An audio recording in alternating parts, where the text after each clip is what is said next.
Crochet work करते हुए आप अपने प्रोजेक्ट में मुख्तलिफ रंग के ऊनी धागों को आसानी के साथ शामिल कर सकते हैं। इस तरह से आप अपनी रोज़ के अंदर मुख्तलिफ किस्म के जो धागे हैं या डिज़ाइनिंग आइडियाज़ हैं उनको आप यूज़ कर सकते हैं। जैसा कि आप यहाँ पे देख सकते हैं, अगर आप किसी भी डिज़ाइन को इंटरनेट के ऊपर भी देखते हैं तो आप उसको ईज़िली कॉपी कर सकते हैं। इसी तरह निटिंग नीडल से निटिंग करते वक़्त अगर आपने किसी भी रो के अंदर किसी दूसरे तीसरे या 4-5 कलर के रंगों का इजाफ़ा करना है तो आपने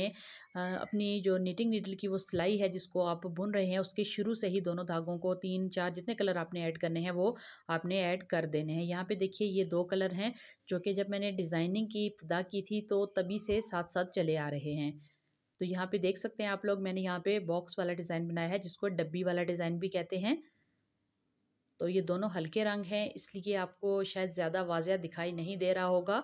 तो क्रोशिया में तो इसको बनाना मुख्तलिफ कलर के रंगों से डिज़ाइनिंग करना आसान होता है, सिलाइयों में ये थोड़ा सा डिफ़िकल्ट हो जाता है। तो यहाँ पे देखिए इसको हर एक सिलाई के अंदर ऐड करते हुए मैंने इस बॉक्स वाले डिज़ाइन को मुकम्मल करने की जो है वो कोशिश की है।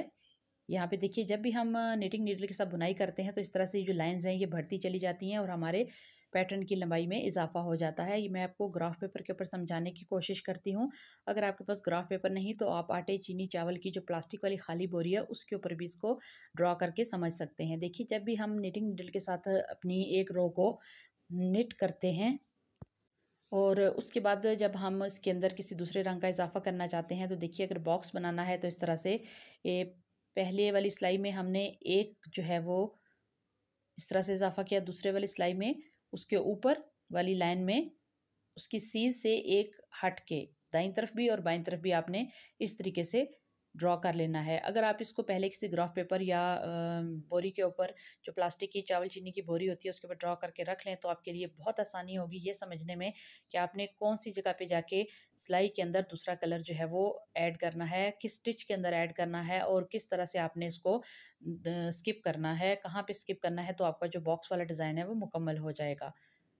तो इसके लिए मैं अलग से एक वीडियो बनाने की कोशिश करूँगी जिसमें मैं आपको पूरी तरीके से समझाने की और डिटेल के साथ उसको एक्सप्लेन करने की भी कोशिश करूँगी कि आपने इस बॉक्स वाले डिज़ाइन को किस तरीके से ऐड करना है अपने निटिंग प्रोजेक्ट के अंदर। तो यहाँ पे देखिए बैक से भी इसमें कुछ